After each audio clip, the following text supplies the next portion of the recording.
Good morning students. देखिए, कल की वीडियो हमारा पाठ चल रहा था प्रतिरक्ष एवं रक्त समूह लेसन 4, जिसमें हमने रक्त एवं रक्त समूह के बारे में अध्ययन किया था। आज अपना अगला पॉइंट आता है इसमें RH कारक। देखिए, पिछली वीडियो में मैं आपके लिए बता चुका था कि RH कारक क्या होते हैं।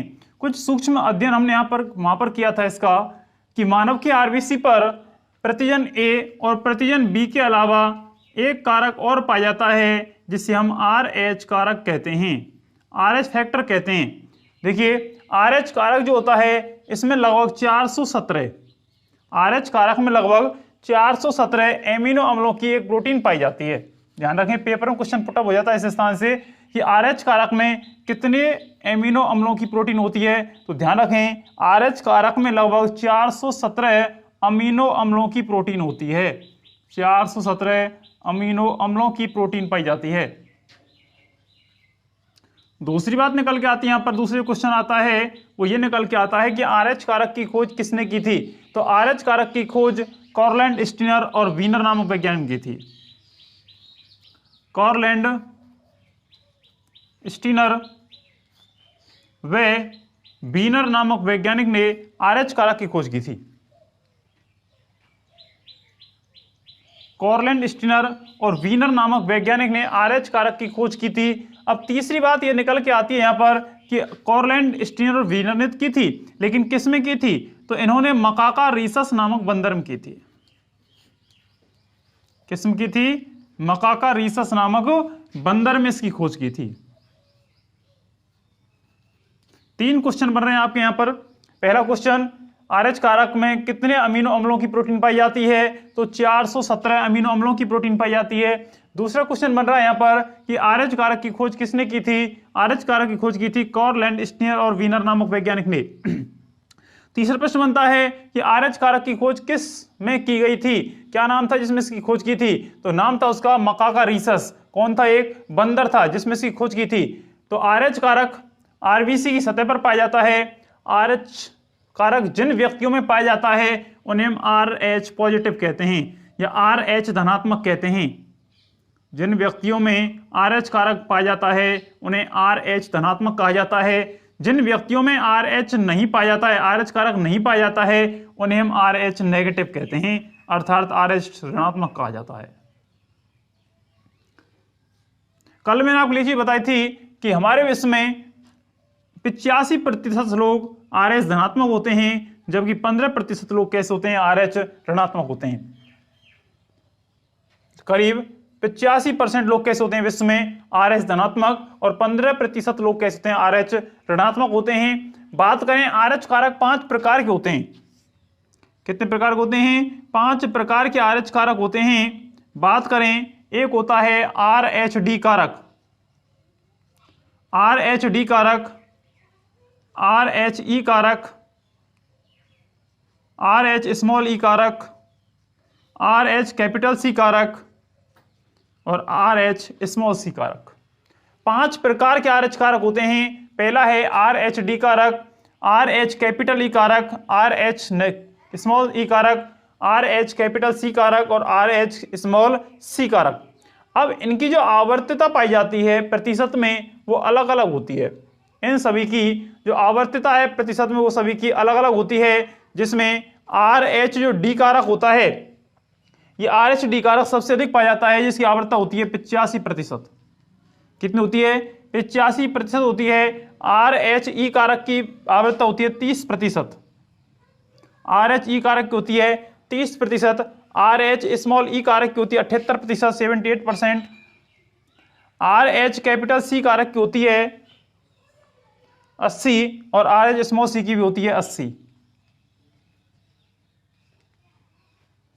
देखिए, इनकी आवर्तता का जो परसेंटेज है, RHD की होती है 85%, RHE की होती है 30%, RH स्मॉल ई की होती है 78%, RH कैपिटल सी की होती है 80% और RH स्मॉल सी की भी होती है 80% कारक। अब देखिए, RH कारक की जहां तक अपन बात करें आगे चल करके, तो देखिए, रक्तदान जब किया जाता है, जब ब्लड डोनेट किया जाता है, रक्तदान करते हैं, तो रक्तदान करते समय डॉक्टर क्या कार्य करता है? कि डॉक्टर ब्लड ग्रुप चेक करता है। ब्लड ग्रुप मैंने आपको बताए थे 4 होते हैं, blood group A, blood group B, blood group C और blood group A, blood group B, blood group A B और blood group O. 4 blood group होते हैं।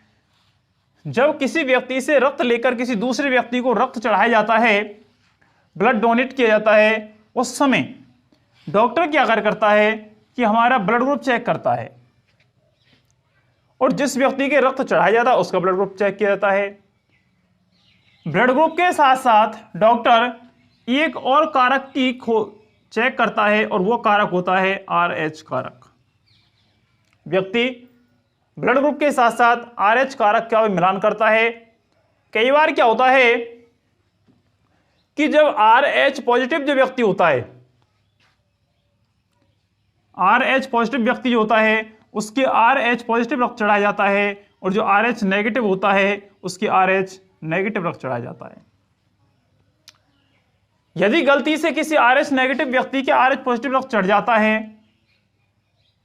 तो उस समय क्या होता है कि उस समय रुधिर लेनता की प्रक्रिया के द्वारा, रुधिर समूहन की प्रक्रिया के द्वारा, रुधिर समूहन की प्रक्रिया के द्वारा उस व्यक्ति की आरबीसी नष्ट हो जाती है। यदि असंगत रुधिर चढ़ जाता है किसी व्यक्ति के, मान लिया RH नेगेटिव है, RH पॉजिटिव उसके रक्त चढ़ा दिया अपन ने, तो क्या होता है कि जिस RH नेगेटिव वाला जो व्यक्ति है जिसके अपन ने ब्लड को चढ़ाया है, उस व्यक्ति के रुधिर की जो आरबीसी होती हैं वो आरबीसी नष्ट हो जाती हैं। किस क्रिया के द्वारा होती हैं? रुधिर समूहन की क्रिया के द्वारा होती हैं, जिससे उसके शरीर में बिलिरुबिन की मात्रा बढ़ जाती है। बिलिरुबिन की मात्रा बढ़ जाती है। जब उसके शरीर में बिलिरुबिन की मात्रा बढ़ जाती है तो इस बिलिरुबिन का सीधा इफेक्ट उसके यकृत और प्लीहा पर पड़ता है, उसके यकृत और प्लीहा पर पड़ता है। जब बिलिरुबिन की मात्रा बढ़ती है तो इसका असर उसके यकृत और प्लीहा पर पड़ता है, जिससे वृक्क खत्म हो जाते हैं, वृक्क अपना कार्य करना बंद कर देते हैं, वृक्क विफल हो जाते हैं। और जब वृक्क कार्य करना बंद कर देते हैं तो अंत में बात यह आती है कि उस व्यक्ति की मृत्यु हो जाती है, असामयिक मृत्यु हो जाती है। इसलिए रक्त चढ़ाने से पहले उस व्यक्ति के RH कारक का भी मिलान किया जाता है। अब मैं आपके लिए एक रोग के बारे में अध्ययन करा रहा हूं यहां पर, जिसमें कहते हैं गर्भ रक्ताणु कोरकता। RH कारक से जुड़ा हुआ है।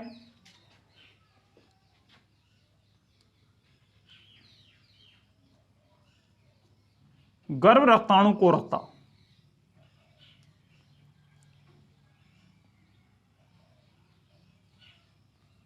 गर्भ रक्ताणु कोरकता जिसे एरिथ्रोब्लास्टोसिस भी कहा जाता है। देखिए गर्भ रक्ताणु कोरकता रोग क्या होता है। देखिए कोई गर्भवती महिला है, मान लीजिए, ध्यान सुने आप, गर्भवती महिला जिसके पेट में शिशु पल रहा होता है। मान लीजिए कोई गर्भवती महिला है जो RH ऋणात्मक है, समझे आप इस तरीके से। गर्भवती जो महिला है वो कैसी है? RH ऋणात्मक। यदि उस गर्भवती महिला के द्वारा जन्म दिए जाने वाला जो बालक है, जो बच्चा पल रहा है उसके पेट में, वो मान लीजिए कैसा है? RH positive. RH पॉजिटिव प्रथम शिशु, प्रथम जो शिशु है उसका, मान लीजिए गर्भवती महिला कैसी है? RH ऋणात्मक। जो प्रथम शिशु पैदा होगा वो कैसा है? RH positive. तो ऐसी कंडीशन में क्या होता है कि ऐसी कंडीशन में प्रथम शिशु का जन्म सामान्य रूप से हो जाता है। प्रथम शिशु का जो जन्म होता है वो सामान्य रूप से हो जाता है। लेकिन जब यही गर्भवती महिला पुनः द्वितीय बार गर्भ धारण करती है, दोबारा से गर्भ धारण करती है, और उस समय भी यदि शिशु कैसा है? RH धनात्मक है, तो ऐसी कंडीशन में क्या होता है कि माता के गर्भ में पहले से ही इसके प्रति प्रतिरक्षी उत्पन्न हो जाती हैं। और जब पहले से ही इसके शरीर में प्रतिरक्षी उत्पन्न हो जाती है तो फिर क्या होता है कि फिर इस माता के शिशु में, माता के पेट में शिशु होता है, या तो ये वहीं पर गर्भ में ही नष्ट हो जाता है। शिशु जो होता है माता के गर्भ में क्या हो जाता है, नष्ट हो जाता है रुद्रलयनता की प्रक्रिया के द्वारा। कौन सी प्रक्रिया होती है वहां पर? रुद्रलयनता, हीमोलाइसिस। रुद्रलयनता की प्रक्रिया के द्वारा यह शिशु गर्भ में ही नष्ट हो जाता है, या फिर जन्म ले भी लेता है तो जन्म ले लेने की कंडीशन में यह शिशु बहुत ही दुबला पतला कमजोर जन्म लेता है, बहुत ही दुबला पतला होता है, अत्यंत कमजोर होता है और हेपेटाइटिस रोग से ग्रसित होता है। कौन से रोग से ग्रसित होता है? हेपेटाइटिस रोग से ग्रसित होता है। इस रोग को गर्भ रक्ताणु कोरकता या एरिथ्रोब्लास्टोसिस रोग कहा जाता है। अब इसका रोकथाम क्या है? इसका रोकथाम यह है कि जब प्रथम बार गर्भधारण किया था उसने और जब बच्चे ने जन्म ले लिया था तो उसके 24 घंटे के दौरान IgG प्रतिरक्षी का टीका लगवाना चाहिए। IgG एंटीबॉडी का टीका लगवाना चाहिए। IgG प्रतिरक्षी का लगवाना चाहिए, टीका लगवाना चाहिए, जैसे अपन anti-RHD कारक भी कहते हैं, anti-RHD भी कहते हैं, और इस प्रतिरक्षी को रोहेगम प्रतिरक्षी कहा जाता है। रोहेगम प्रतिरक्षी।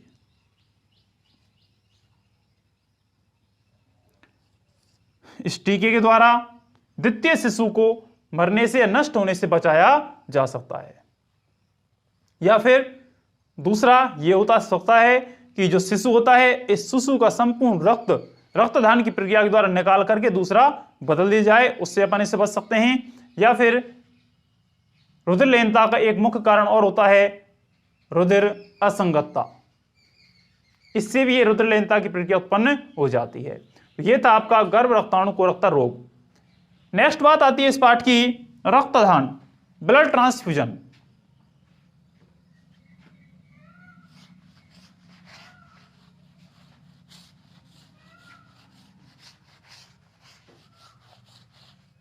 देखिए पॉइंट है रक्तदान, ब्लड ट्रांसफ्यूजन। देखिए रक्तदान क्या होता है? रक्तदान एक ऐसी प्रक्रिया होती है जिसमें एक व्यक्ति के रक्त आधारित जो उत्पाद होते हैं, रक्त या रक्त आधारित जो उत्पाद होते हैं, जैसे कि प्लाज्मा है, लसिका है, प्लेटलेट्स हैं,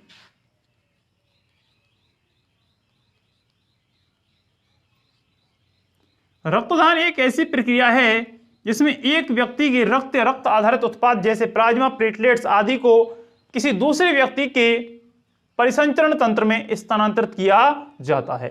रक्तदान एक ऐसी प्रक्रिया है जिसमें एक व्यक्ति के रक्त या रक्त आधारित उत्पाद जैसे कि प्लाज्मा है, प्लेटलेट्स जिनको अपन बिंबाणु कहते हैं, इनको दूसरे व्यक्ति के परिसंचरण तंत्र में स्थानांतरित किया जाता है।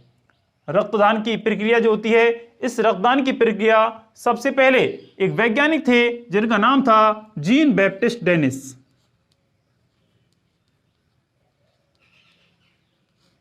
जीन बैप्टिस्ट डेनिस रक्तदान सबसे पहले जीन बैप्टिस्ट डेनिस ने करवाया था। कब करवाया था? 15 जून 1667 में। 15 जून 1667 में कराया था। और यह रक्तदान जीन बैप्टिस्ट डेनिस ने सबसे पहले एक भेड़ के रक्त को 10 वर्षीय बालक में चढ़ाया था।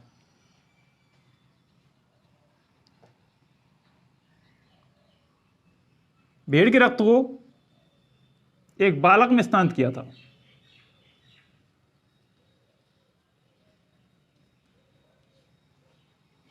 पंद्रह जून 1667 को सबसे पहले रक्तदान किसने किया था? जीन बैप्टिस्ट डेनिस ने करवाया था, जिसने भेड़ के रक्त को एक 15 वर्षीय बालक में स्थानांतरित किया था। लेकिन 10 वर्ष बाद सरकार द्वारा इस पर रोक लगा दी गई थी। 10 वर्ष बाद सरकार द्वारा पशुओं से मनुष्य में रक्तदान की प्रक्रिया पर रोक लगा दी गई कि कोई भी डॉक्टर्स पशुओं के रक्त को मानव में स्थानांतरित नहीं करेगा। अब बात आती है पाठ की कि रक्तदान की आवश्यकता क्यों पड़ती है। रक्तदान की आवश्यकता क्यों पड़ती है?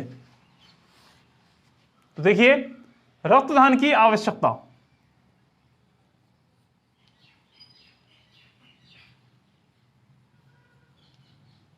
किन किन कंडीशन में हमें रक्त की आवश्यकता पड़ती है। तो देखिए, रक्तदान की आवश्यकता पड़ती है नंबर 1, अत्यधिक चोट लगने पर। अत्यधिक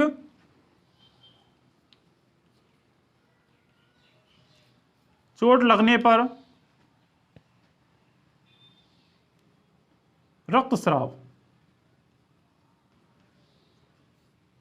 देखिए, हमारे शरीर में कहीं पर किसी भी अंग में यदि चोट लग जाती है और चोट लगने पर शरीर से रक्त अधिक मात्रा में बाहर निकल जाता है, बह जाता है, उस कंडीशन में हमारे शरीर में रक्त की कमी हो जाती है और उस रक्त की कमी को पूरा करने के लिए फिर हमें रक्तदान करवाना पड़ता है, ये रक्त चढ़वाना पड़ता है।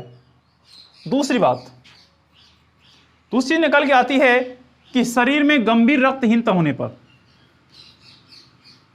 शरीर में गंभीर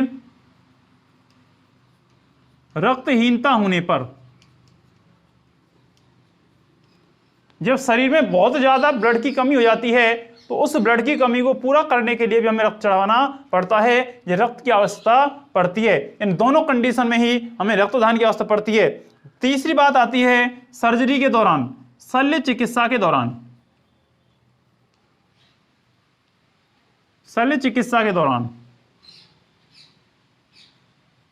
कई बार जब शरीर में ब्लड की कमी होती है और यदि ऑपरेशन करवाना पड़ता है, सर्जरी करवानी पड़ती है, तो उस कंडीशन में या शल्य चिकित्सा के दौरान, सर्जरी के दौरान भी हमें रक्त की आवश्यकता पड़ती है।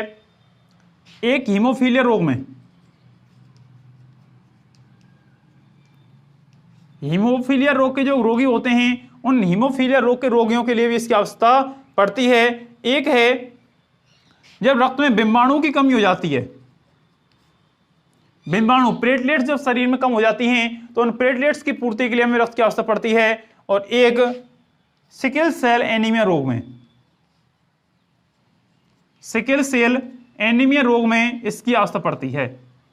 तो देखें, अत्यधिक चोट लगने पर, रक्तस्राव होने पर, शरीर में गंभीर रक्तहीनता होने पर, सर्जरी के दौरान, हीमोफीलिया रोग में, शरीर में प्लेटलेट्स की कमी होने पर और सिकल सेल एनीमिया रोग में रक्त की आवश्यकता पड़ती है। इन सभी कंडीशनों में शरीर में रक्त की कमी हो जाती है, जिसके फलस्वरूप हमें बाहर से रक्त चढ़ाना पड़ता है। देखिए, अब अगली चीज आती है इसमें रक्तदान की प्रक्रिया। रक्तदान की प्रक्रिया, प्रोसेस ऑफ ब्लड ट्रांसफ्यूजन। देखिए, रक्तदान की जो प्रक्रिया होती है वो निम्न प्रकार से संपादित किया जाता है। एक वैज्ञानिक प्रक्रिया होती है और पहली आती है इसमें रक्त संग्रहण। रक्त संग्रहण, ब्लड स्टोरेज।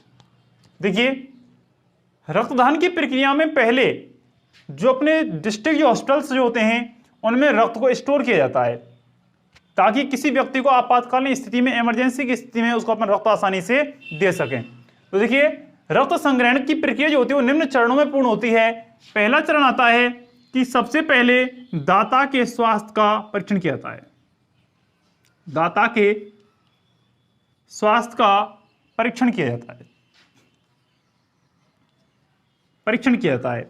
दाता मीन्स कहते हैं कि जो व्यक्ति रक्त देता है, ब्लड डोनेट करता है, तो जो व्यक्ति रक्त देता है उस रक्त देने वाले व्यक्ति के, रक्तदाता व्यक्ति के स्वास्थ्य का परीक्षण किया जाता है कि उसका स्वास्थ्य सही है या नहीं। यदि उस व्यक्ति के शरीर में किसी प्रकार का कोई रोग होता है, बीमारी होती है, तो उस कंडीशन में उस व्यक्ति के शरीर से रक्त नहीं लिया जाता है।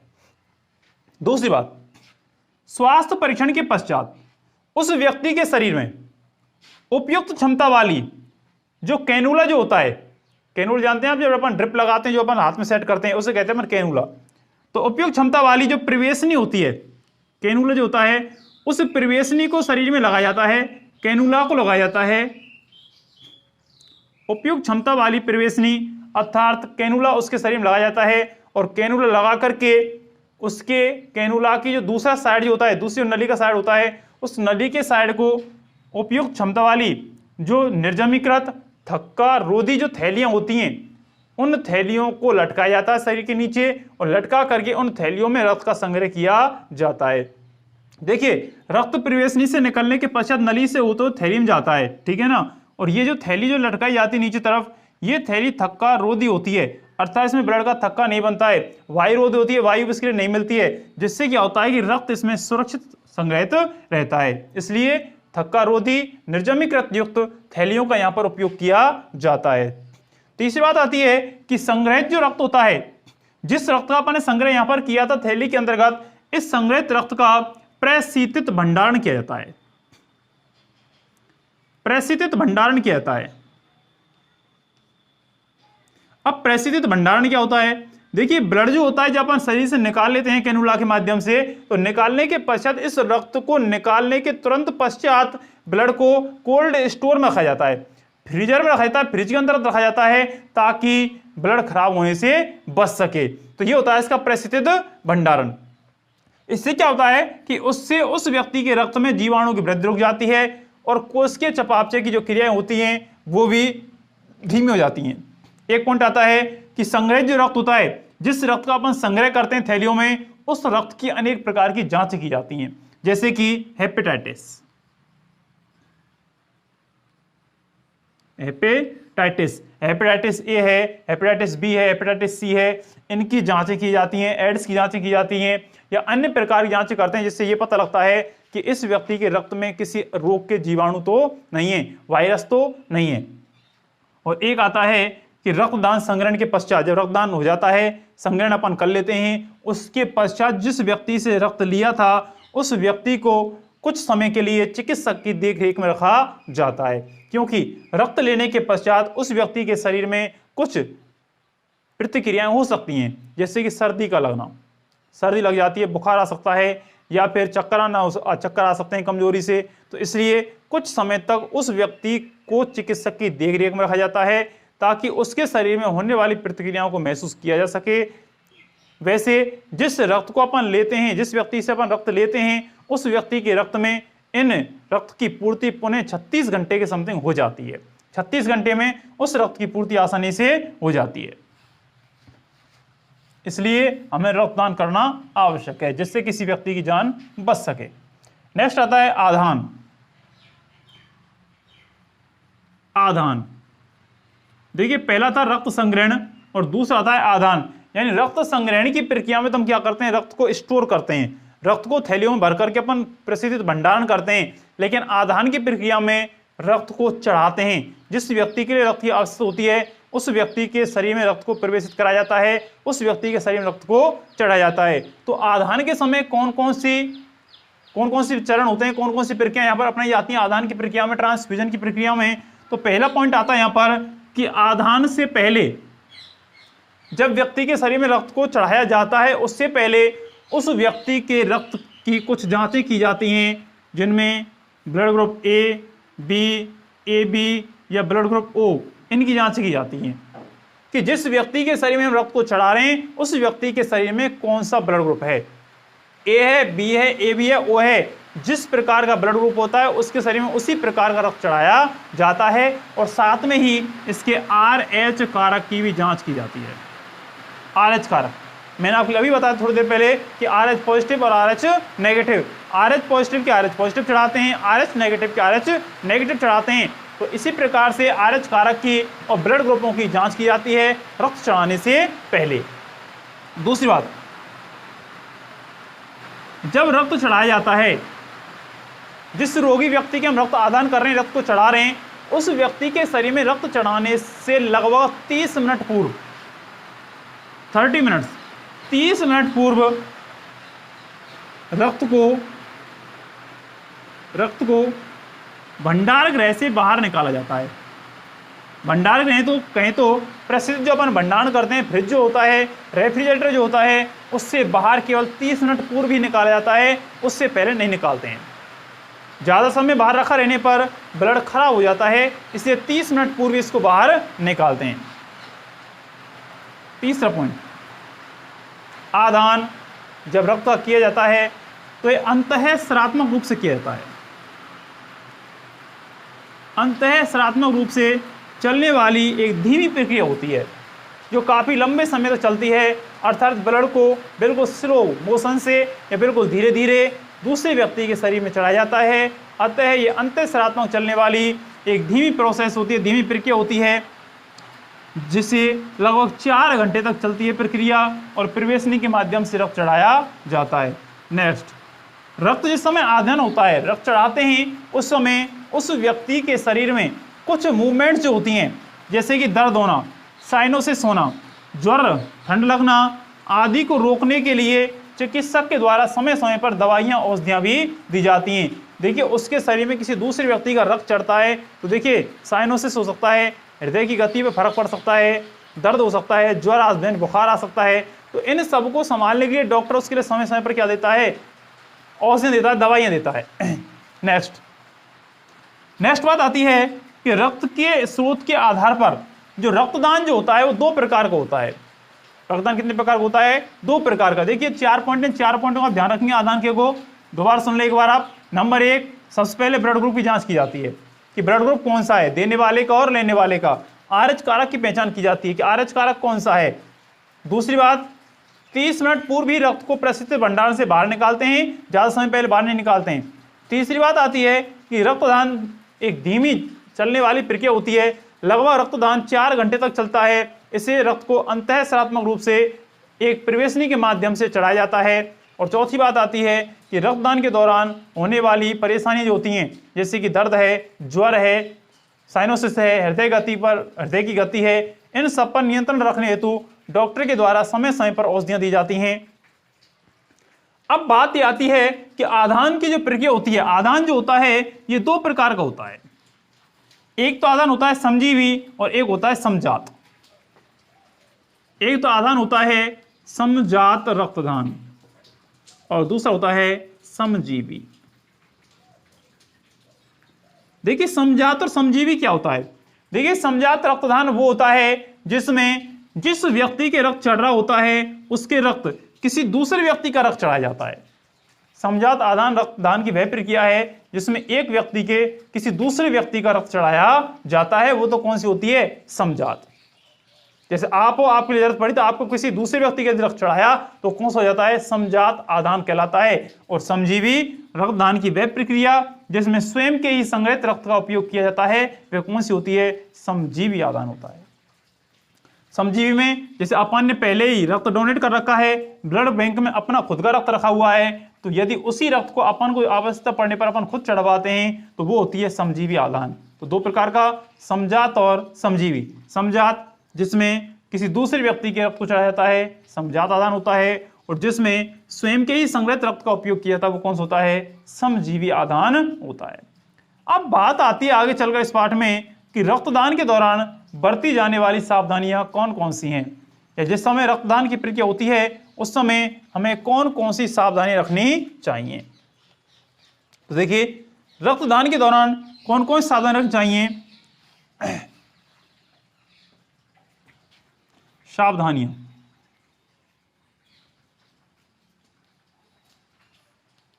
पहला पॉइंट आता है कि रक्तदान के दौरान या रक्तदान से पहले हमें एबीओ प्रतिजन का मिलान करना चाहिए। रक्तदान से पहले हमें एबीओ प्रतिजन का मिलान करना चाहिए कि देने वाला और लेने वाले जो व्यक्ति हैं उनका ब्लड ग्रुप मैच खा रहा है या नहीं खा रहा है। तो पहला पॉइंट ये आता है कि हमें रक्तदान के दौरान एबीओ एंटीजन का क्या करना चाहिए, मिलान करना चाहिए। दूसरी बात, जो दाता जो व्यक्ति है जिससे अपन ब्लड ले रहे हैं उस दाता व्यक्ति के रक्त में हानिकारक तत्वों की पहचान करनी चाहिए। रक्त में हानिकारक तत्वों की पहचान कैसे कि कुछ व्यक्ति शराब का सेवन करते हैं, अफीम खाते हैं या अन्य प्रकार के नशे करते हैं, तो उन व्यक्तियों के रक्त में इनकी मात्रा पाई जाती है इसलिए उनके शरीर से रक्त लेते समय इन चीजों की पहले जांच कर लेनी चाहिए कि उनके शरीर के रक्त में किसी प्रकार की कोई प्रॉब्लम तो नहीं है। तीसरा, RH कारक का मिलान करना चाहिए। जो दोनों व्यक्ति देने वाला और लेने वाला, उनकी RH कारक कि RH पॉजिटिव है या RH नेगेटिव है, इसका मिलान कर लेना चाहिए। तीसरी बात, संग्रहित जो रक्त होता है, इस संग्रहित रक्त का वांछित प्रक्रिया के द्वारा, वांछित प्रक्रिया पूर्ण होने के पश्चात ही परिस्थिति भंडारण करना चाहिए। अपन जो रक्तदान ले रहे, रक्त जो अपन ले रहे हैं किसी व्यक्ति से, तो रक्त लेने के पश्चात उस व्यक्ति के रक्त का पूरी प्रक्रिया पूर्ण करनी चाहिए, और पूरी प्रक्रिया पूर्ण होने के पश्चात, संग्रहित रक्त की पूरी प्रक्रिया होने के पश्चात ही उस रक्त का हमें परिस्थिति भंडारण करना चाहिए। वांछित प्रक्रिया पहले पूर्ण करनी चाहिए। अगला पॉइंट आता है कि किसी भी स्थिति में संग्रहित रक्त को खराब होने से या संदूषित होने से बचाना चाहिए। ऐसा नहीं हो कि अपन ने रख दिया फ्रिज में और फ्रिज चालू नहीं है, तो ऐसी कंडीशन में रक्त के खराब होने की संभावना बढ़ जाती है और संग्रहण तथा आदान आवश्यक रूप से चिकित्सक या डॉक्टर की उपस्थिति में होने चाहिए।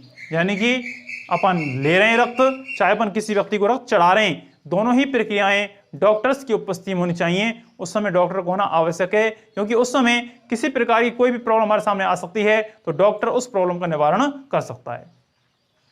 आदान के दौरान बरती जाने वाली असावधानियों से कुछ रोग या कुछ संक्रमण हो सकते हैं, और वो संक्रमण या रोग कौन कौन से होते हैं? देखिए, HIV का खतरा बढ़ जाता है। HIV फर्स्ट और HIV 2। HIV फुल फॉर्म होती है human immuno deficiency virus. HIV का पूरा नाम होता है ह्यूमन इम्यूनो डेफिशिएंसी वायरस, जिससे एड्स रोग होता है।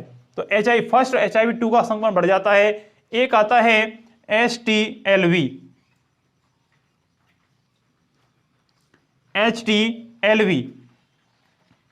HTLV का भी खतरा बढ़ जाता है।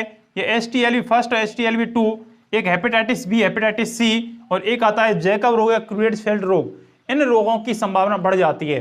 HIV first, HIV 2, HTLV first, HTLV 2, क्रुएट्सफेल्ड या जैकब रोग, इनकी संभावनाएं बढ़ जाती हैं यदि अपन रक्तदान के दौरान कुछ असावधानियां बरतते हैं तो उस कंडीशन में। अगला पॉइंट आता है रुधिर वर्ग का आनुवांशिक महत्व।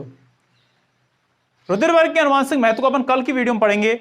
आज के लिए इतना ही, धन्यवाद।